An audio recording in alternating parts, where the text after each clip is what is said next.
Édith adorait littéralement son grand-père et celui-ci le lui rendait bien. Le grand-père n'était pas très riche et les confiseries qu'il offrait à Édith n'étaient ni les plus chères ni les plus savoureuses. Pourtant, Édith les acceptait comme toujours avec autant de bonheur, ce qui procurait au grand-père une profonde satisfaction. Or, un jour qu'Édith avait été particulièrement contrariée, Papy tenta vainement d'offrir ses bonbons à Édith, mais cette dernière, la mine renfrognée, les repoussait en disant « Tu peux les garder tes bonbons, je n'en veux pas ». Papy se consola en se disant que lors de la prochaine visite, sa petite fille chérie serait plus sociable. Mais la même nuit, le grand-père fut terrassé par une congestion cérébrale qui l'emporta en 2 heures. Comment Édith allait-elle gérer sa culpabilité maintenant que le pardon pour elle n'était plus possible?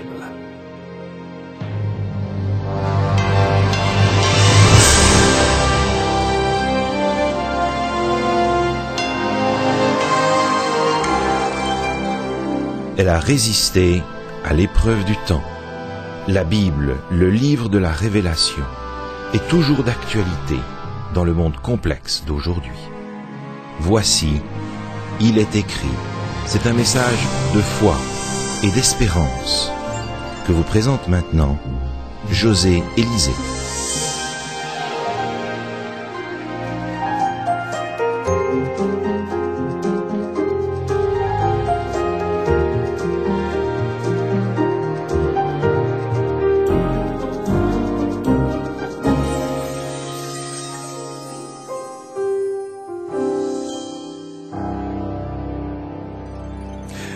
Dix ans plus tard, Édith me racontait cet épisode douloureux qu'elle ne pouvait se pardonner.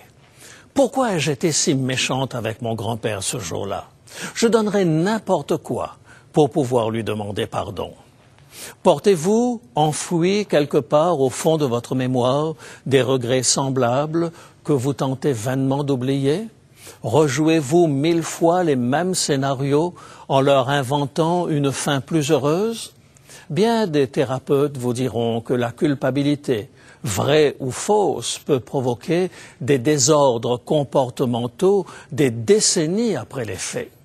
La Bible a-t-elle des solutions à cette problématique? La foi peut-elle débarrasser une personne de sa culpabilité? Plus précisément, suis-je obligé de choisir entre la réponse de la Bible et celle de mon thérapeute? Voilà un demi-siècle, le docteur Paul Tournier provoquait dans les milieux chrétiens conservateurs un certain malaise. Psychologue renommé et pasteur, il tentait de réconcilier la psychologie et la foi. Parmi ses tentatives les plus réussies, un livre intitulé « Vraie ou fausse culpabilité ». Depuis, les idées ont bien évolué. Aujourd'hui, thérapeutes et gens d'église se sont entendus pour reconnaître qu'un ecclésiastique sans un brin de psychologie pouvait faire de véritables ravages et qu'un thérapeute qui ignorerait totalement la dimension spirituelle de son client pourrait aussi provoquer des désastres. Pour nous aider dans notre réflexion, Lina Leblanc, une psychologue pas tout à fait comme les autres. Elle accorde à la dimension spirituelle une place de choix dans ses consultations. Bonjour Lina. Bonjour José. Alors Lina, dans mon ministère pastoral, j'ai constaté que la culpabilité ne frappait pas simplement, je dirais, les membres du grand banditisme. J'ai rencontré des gens parfaitement honnêtes qui possédaient des valeurs solides, voire une foi authentique, mais qui étaient rongés par la culpabilité. À quoi cela tient-il? OK. La culpabilité, si on regarde, c'est un sentiment, encore une fois, ou une émotion, encore une fois, universelle. Et une chance que la culpabilité existe, parce que le monde serait assez chaotique. Donc, la culpabilité fait appel à la conscience de l'être humain. OK? Donc, on peut s'attendre... Bon, du côté banditiste, comme que tu parles, il peut avoir une certaine culpabilité, mais du côté d'une personne qui a une conscience ayant de hauts standards, c'est assuré qu'elle est victime ou elle ressentira la culpabilité lorsqu'elle pose un geste, une parole qui va contre ses valeurs. Est-ce que tu es en train de me dire également que même si quelqu'un, par exemple, est un parfait athée, qu'il ne croit ni en Dieu ni en diable, qu'il peut malgré tout souffrir aussi d'un sentiment de culpabilité? Parce que tu disais tout à l'heure que la culpabilité touche tout le monde. Oui, tout à fait. Oui. L'être humain, par définition, l'être humain civilisé a une conscience. Donc, la culpabilité relève de la conscience. Chez la personne qui a une réalité plus de l'ordre spirituel, va plus accrocher le bien à l'image de Dieu et le mal à l'image de Satan, le diable. Mais pour celui qui n'a aucun référent religieux, ici, on va s'accrocher au code d'éthique sociale. C'est pas bien de voler. C'est pas bien de tuer. Okay? Donc, c'est l'éthique sociale qui va prendre en charge la conscience de ces individus. J'accompagnais à un certain moment un couple qui avait perdu leur enfant unique dans un accident de voiture. Et c'était curieux parce qu'ils avaient été victimes d'un chauffard. Et pourtant, le père n'arrêtait pas de se culpabiliser. Si seulement ce jour-là, j'avais confié Freddy à ses grands-parents, si j'avais pas pris cette route et que j'avais pris une autre route, etc. Qu'as-tu à répondre à ce type de comportement? Ici, on va voir que c'est une culpabilité non fondée. La personne se culpabilise pour de mauvaises raisons, soit une personne qui se suicide, être un survivant d'un cataclysme ou autre. Donc, en thérapie, on va axer beaucoup sur le fait de reconnaître la non-responsabilité du comportement d'autrui ou des événements extérieurs sur lesquels on n'a aucun contrôle. Donc ici, c'est d'accepter l'inacceptable. Okay? Au lieu de se blâmer, de toute façon, on peut pas revenir sur le passé. Donc, c'est accepter ce qui est inacceptable. Alors donc, peut-être je voudrais aborder un petit peu la question du pardon lorsqu'on demande pardon à Dieu. Est-ce que tu vas mettre dans la même catégorie le fait de demander pardon à Dieu pour ce que l'on pourrait considérer comme une faute réelle? Est-ce qu'il n'existerait pas, en d'autres mots, une vraie culpabilité qui est nécessaire pour assurer en quelque sorte la sécurité de la condition humaine? On va ici parler de, oui, effectivement, il y a une culpabilité saine, là où il y a des remords, il y a des regrets. On va voir ici les réactions à cette culpabilité. On verra que ces réactions-là ne sont pas des réactions qui amènent la conscience tranquille. Okay? Certaines personnes, suite à l'acte ou à la parole qui va à l'encontre de sa conscience, va se dénigrer, va se faire des reproches, remâcher sa faute, se lamenter d'avoir agi ainsi, donc se victimiser un peu, être effrayé par les conséquences de son acte ou de sa parole, se mentir à soi-même, se justifier, etc. Mais tout ce qu'on voit ici, c'est que malgré toutes ces réactions, la culpabilité va continuer à bourdonner dans sa conscience et va prendre énormément de ses énergies. Okay? Donc, la meilleure façon, c'est d'y faire face, comme toutes les autres émotions. Donc, la seule bonne solution pour se sortir de la culpabilité, c'est d'accueillir cette culpabilité en toute franchise. Et là, ça demande du courage. Oui. Parce que... oui. Ça demande du courage parce que il faut avouer et il faut réparer. Tu vois, pour moi, la culpabilité, c'est une notion essentiellement morale, je dirais essentiellement une notion religieuse. Mais en fait, ce n'est pas le cas. Est-ce que la psychologie a vraiment des solutions à apporter au problème de la culpabilité? Voilà. C'est effectivement, en psychologie, ce qu'on va faire dans des cas de culpabilité, bon, c'est assez sévère, on va amener peu à peu l'individu à accueillir, à accepter son geste.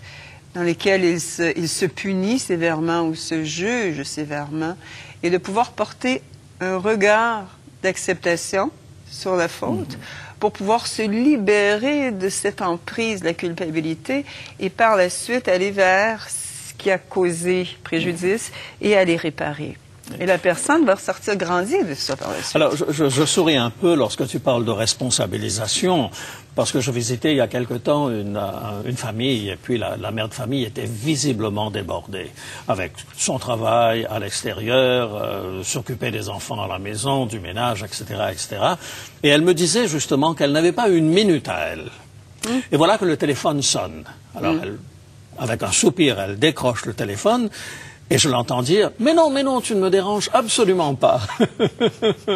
Alors j'ai trouvé qu'il y avait là quelque chose qui était un petit peu surprenant dans en quelque sorte, ce refus de reconnaître et de pouvoir dire, peut-être qu'elle aurait pu dire, mais oui, ça tombe à un mauvais moment ou quelque chose comme ça. Voilà. Donc ici, on arrive à pouvoir nommer c'est comme une culpabilité de dissimulation ou de camouflage. Hein? Donc ça répond habituellement à 3 raisons. Donc on va les regarder. Dans un premier temps, c'est pour éviter de se retrouver dans une situation inconfortable. Hein? Donc je ne veux pas me faire rejeter, je ne veux pas décevoir, donc je me sens coupable de ça, donc je peux pas ne pas répondre oui, je vais t'aider. Okay? Deuxième point, c'est neutraliser la réaction de l'autre. Okay? Si je lui dis non et qu'elle se met en colère ou qu'elle me laisse tomber, donc je ne veux pas faire face à l'émotion de l'autre. Donc ici, je vais neutraliser. Un troisième point, c'est anéantir la liberté d'existence. Donc ici, on va être dans l'abnégation de soi. Je ne tiens pas compte de mes limites. Les besoins de l'autre ont priorité sur mes limites. Alors, je vois que c'est Terence, hein, le philosophe latin, qui disait « Rien de ce qui est humain ne m'est étranger ». Alors, je me reconnais un petit peu dans cette sorte de fausse culpabilité. Alors, mais qu'est-ce qui donne naissance à cette culpabilité malsaine? Ce sont des fausses croyances. Fausses croyances qui s'érigent depuis la tendre enfance et toute l'expérience de vie. Donc, prenons quelques exemples. Je ne peux être heureux si l'autre est malheureux. Ça, on l'entend souvent. C'est oui. Donc, si quelqu'un est malheureux à côté de moi, je vais minimiser mon bonheur. Okay? Autre chose, si je ne peux être meilleur que les autres. Donc, si j'ai une promotion ou autre, eh bien là, je ne m'éclaterai pas sur la promotion, je vais la taire. Okay? Je ne peux faire de la peine à mes parents qui ont besoin de moi. Donc, je vais freiner tout mon épanouissement pour vivre pour mes parents. Et lorsque mes parents seront décédés ou partis, là, je pourrai vivre ma vie. Aïe, aïe, aïe. Ben, tout ça, tu sais, ça nous montre quand même que toutes les tranches d'âge, en fait, sont touchées par ce problème d'une fausse culpabilité. Comment comprendre, comment me débarrasser, en fait, de cette culpabilité? Bon, d'une part, c'est de se donner du temps, parce que se défaire d'une fausse culpabilité, c'est énorme. Comprendre nos fausses croyances, les analyser et les transformer peu à peu. Donc, il faut arriver, pour se défaire de la culpabilité malsaine ou ses fausses croyances, développer l'autonomie, développer la confiance, développer l'estime de soi.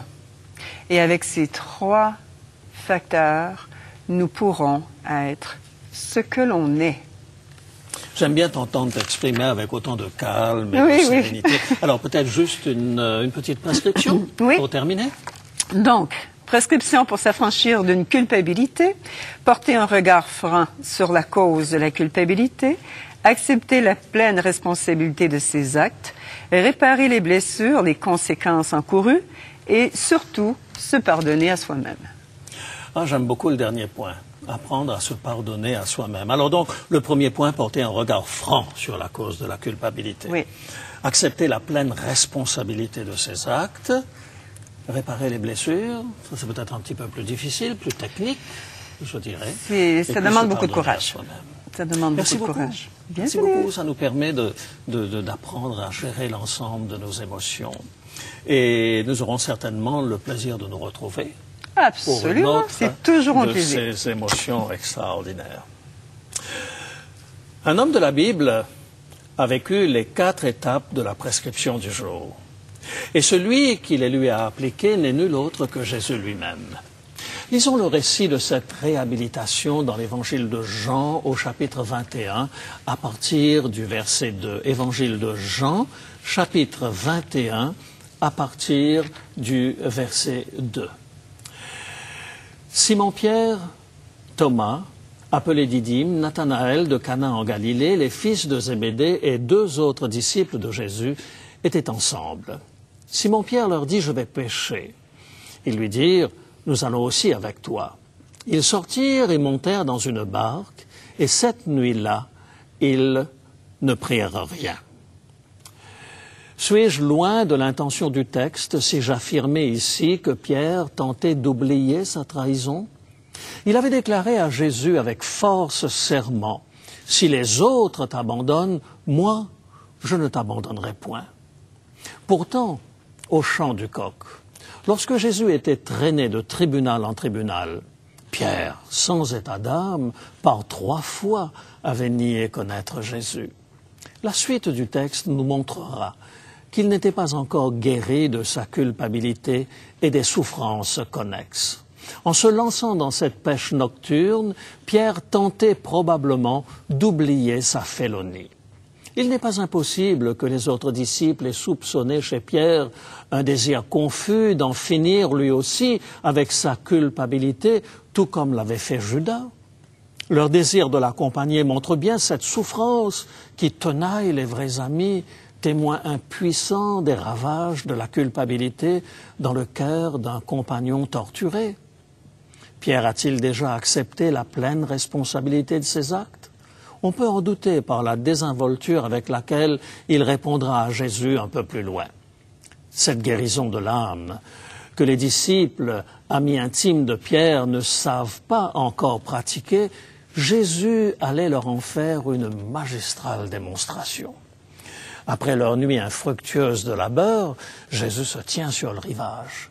Tandis qu'ils rangent leurs filets, Jésus leur indique la présence d'un banc de poissons extrêmement dense. C'est la pêche miraculeuse, ils font la fête. Et le repas terminé, Jésus va aider Pierre à vivre les étapes préconisées par Lina.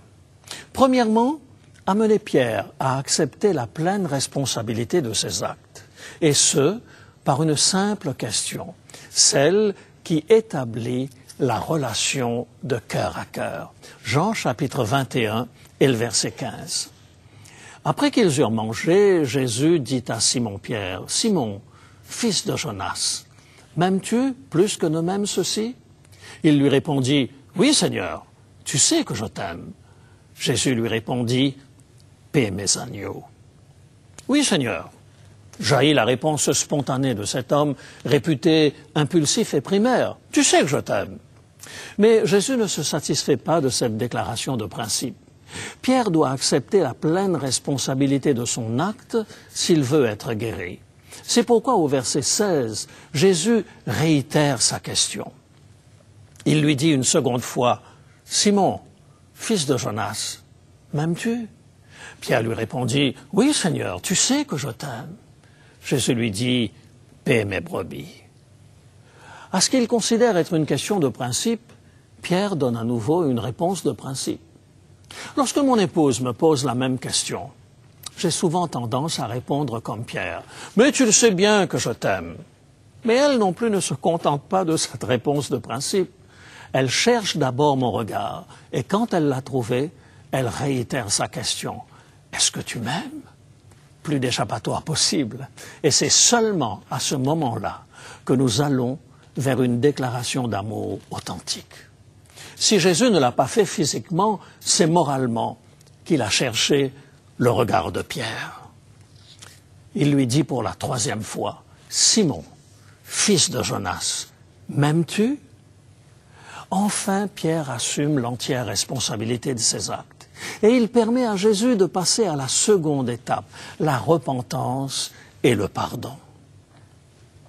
Pierre fut attristé de ce qu'il lui avait dit pour la troisième fois, « M'aimes-tu » Merveilleuse relation, toute empreinte d'amour et maintenant de confiance réciproque, empreinte du désir ardent de Jésus de guérir Pierre et du désir profond de Pierre d'être guéri. Verset 17. Et il lui répondit, « Seigneur, tu sais toutes choses, tu sais que je t'aime. Tu lis en moi comme dans un livre ouvert, Seigneur, tu sais que je t'aime. » Cette tristesse est la conséquence de l'influence de l'Esprit Saint dans l'homme et qui produit la vraie repentance, le désir de repartir du bon pied. C'est alors, et alors seulement, que Jésus peut passer à la troisième étape, celle de la réparation des blessures infligées aux personnes concernées. Jésus ne voit pas la trahison de Pierre comme une offense personnelle. C'est la propre intégrité de Pierre qui avait été blessée. Lorsqu'au début de son ministère terrestre, Jésus lui avait dit « Suis-moi et je te ferai pécheur d'hommes », Pierre avait accepté l'appel de tout cœur. Mais après sa trahison, il savait qu'il n'avait pas été cohérent avec lui-même. Jésus allait restaurer chez Pierre une bonne image de soi, le rétablir dans sa vocation première, lui confier à nouveau le grand mandat, celui-là même qu'il lui avait confié au tout début de leur cheminement. En vérité, je te le dis, quand tu étais plus jeune, tu te saignais toi-même et tu allais où tu voulais. Et quand tu seras vieux, tu étendras tes mains et un autre te ceindra et te mènera où tu ne voudras pas. Il dit cela pour indiquer par quelle mort Pierre glorifierait Dieu. Et ayant ainsi parlé, il lui dit « Suis-moi ». Mes amis, quelle merveilleuse restauration. Êtes-vous écrasés par la culpabilité ? Qu'elle soit fausse ou vraie, Jésus peut vous apporter la paix dont vous avez besoin. Comme il l'a fait pour Pierre, il veut vous guérir de votre culpabilité. Il peut vous amener à reconnaître la responsabilité de vos actes. Il peut vous accorder un plein pardon et il peut vous restaurer dans votre intégrité. Ne voulez-vous pas le lui demander, maintenant même, tandis que nous prions? Père Céleste, qu'il est bon de savoir que lorsque nous sommes écrasés par le poids de notre culpabilité, tu es prêt à prendre sur toi notre fardeau et à nous accorder ta paix. Nous ressentons en ce moment un profond besoin de ce pardon total. Nous avons un immense besoin de la guérison vraie que toi seul peux nous apporter. Merci de nous libérer de toute culpabilité par ta grâce demeurant en nous. C'est au nom de Jésus que nous t'adressons notre prière. Amen. Lina, il y a une dernière question que je voudrais te poser. Oui. Je n'ai pas eu le temps de le faire tout à l'heure. Dans la prière dominicale, Jésus dit « Pardonne-nous nos péchés comme nous pardonnons à ceux qui nous ont offensés ». Est-ce que tu aurais quelque chose à nous dire là-dessus? Ici, on parle du concept du pardon. Il y a des gens que je reçois en bureau et qui disent « Non, je ne pourrai jamais pardonner à cette offense ». Et là, il faut regarder deux avenues. Celui qui a offensé, s'il est dans son repentir et que celui qui a été offensé refuse le pardon, ici, on va faire une ouverture sur « Mais c'est toi qui t'amène dans ta propre émotion négative. » Lui est en repentir. Il veut le pardon. Tu ne veux pas lui donner. Donc, tu demeures dans la rancœur, tu demeures dans le ressentiment, donc dans des émotions négatives qui vont entacher la santé globale. En fait, tu te fais mal à toi-même dans cette circonstance-là. Oui. Et on comprend également que Jésus sera extrêmement dur lorsqu'il dit, par exemple, que celui qui ne pardonnera pas, eh bien, Dieu ne le pardonnera pas non plus. C'est donc très important d'apprendre à vivre cet élément de réconciliation. Oui, autant que c'est possible de le faire. Lorsque je t'entends parler, j'ai presque l'impression d'entendre un pasteur, là. Hein? On a déjà dépassé le stade de la psychologie. Oh, ouais, mais... je vais rester... On est encore dedans. Oh, oui. En tout cas, merci beaucoup. Ça nous fait énormément de bien, Lina. À la semaine prochaine. Oui, avec plaisir. Chers amis, le moment est venu également pour nous de nous quitter jusqu'à la semaine prochaine, moment où nous retrouverons Lina pour une autre émotion que nous essayerons d'analyser ensemble. Mais d'ici là, souvenez-vous, il est écrit « L'homme ne vivra pas de pain seulement, mais de toute parole qui sort de la bouche de Dieu ».